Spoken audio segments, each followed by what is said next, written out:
See, Cliff, we have a Curious George. We love Curious George stories. And this one is, he takes a job. All right. So there is George. He lived in the zoo. I'm not thrilled with zoos, but he lived in a zoo, and I hope it was a really nice zoo. He was a good little monkey, and he was very curious. He wanted to find out what was going on outside the zoo. So one day, when the keeper was not paying attention, George got hold of the key for his cage. And when the keeper discovered what had happened, it was too late. George was gone. Oh, where was George? They looked for him everywhere, but they couldn't find him. They looked with the seals, they looked with the crocodiles, the hippos, the giraffes, the elephants. No sign of George. Well, that's because George was hiding in the hay of his friend the elephant. Finally, the keepers gave up looking for him. George found a nice cozy spot to sleep under the elephant's ear, right? And the next morning, before the zoo opened, he got away safely. Once in the street, he felt a little scared. What should he do in the big city? Maybe he could find his friend, the man with the yellow hat, who had brought him all the way over from Africa a long time ago. Only George didn't know where he lived. There was a bus stopping at the corner, and George had never ridden on one. Quickly, he climbed a lamppost, jumped on top of the bus, and off they went. Now, they were right in the center of town. There was so much to see, but George did not know where to look first.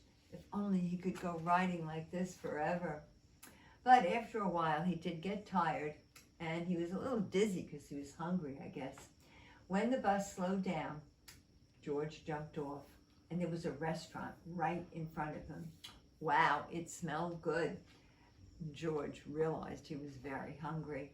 The kitchen door stood open, and George walked right in, and on the table was a big pot. Of course, George was curious. He had to find out what was inside. When the cook came back, he had a big surprise.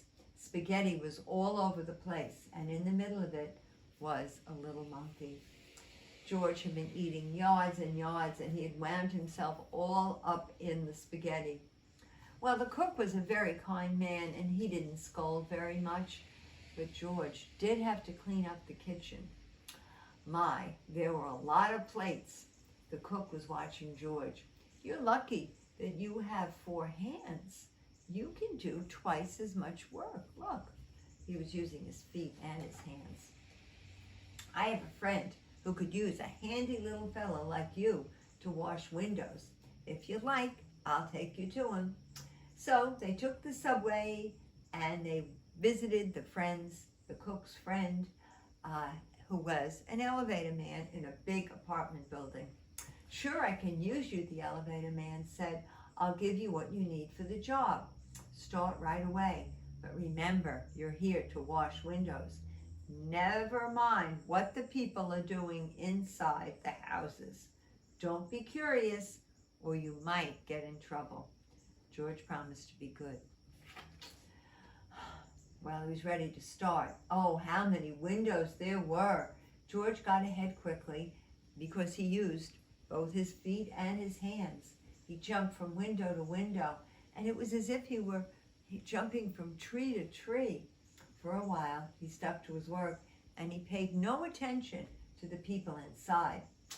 But he was curious. He did remember his promise, too. In one room, there was a little boy crying because he didn't want to eat spinach. George didn't even look. He went right on with his work. In another room, a man was napping, and George was sorry that it was not his friend with the yellow hat. He listened to the funny noise, the snoring, and then he went on working. But what was going on here? George stopped working and he pressed his nose against the window. 2 painters were inside. George was fascinated.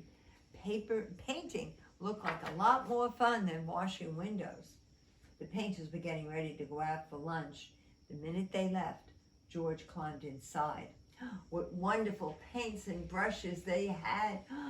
George could not resist. An hour later, the painters came back. They opened the door. and they stood there with their mouths wide open. The whole room had been changed into a jungle with palm trees on the walls, animals, leopards, giraffes, and a zebra. That little monkey had been so busy painting that he was still working on one of the trees. Oh, luckily George was close to a door. He ran out as fast as he could, and after him ran two painters, then the elevator man, and then the woman who lived in the apartment.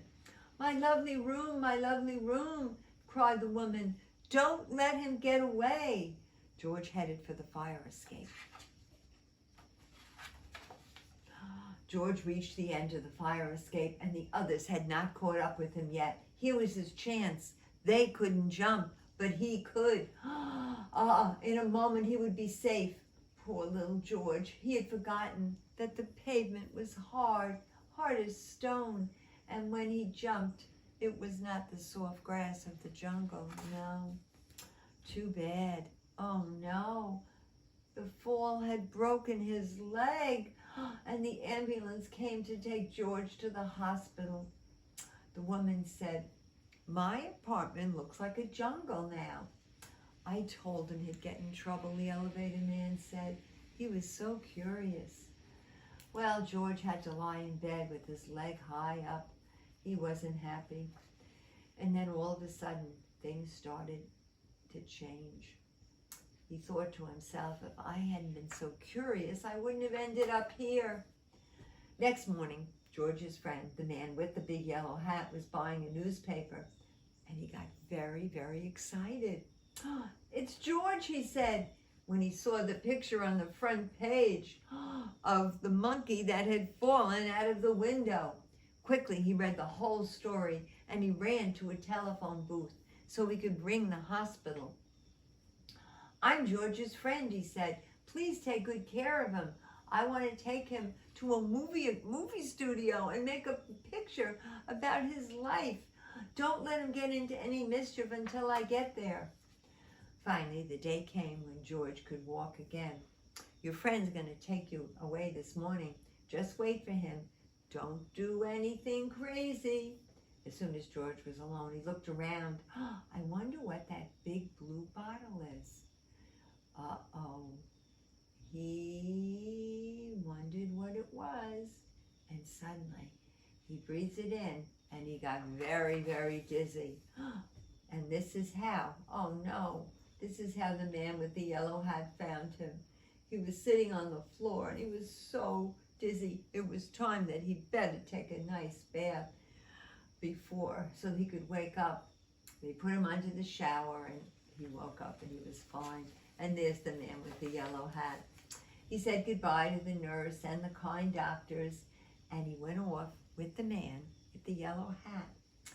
And they got to the president of the movie studio, and George signed a contract to make a movie. In the studio, George was kept so busy, he had no time to be curious. He loved the jungle that they made for him.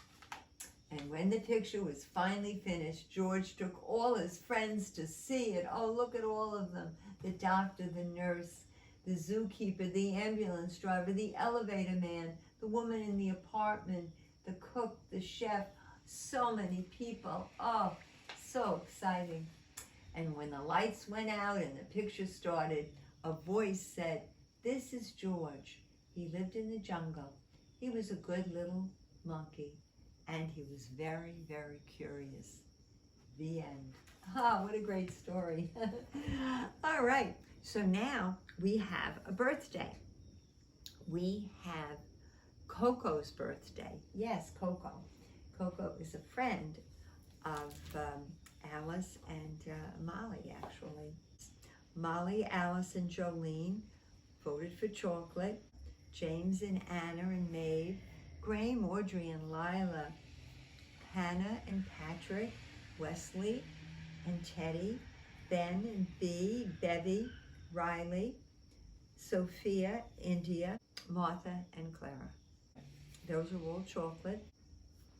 For vanilla, we have KJ and Scarlett and Rafa. Rocky, Joseph, Christopher, Harris and Maya, Hudson, Marlo, Maxine, Lulu, Frida, Nora and Carson, Eliza, Peggy, and Angelica. All right. 18 for vanilla,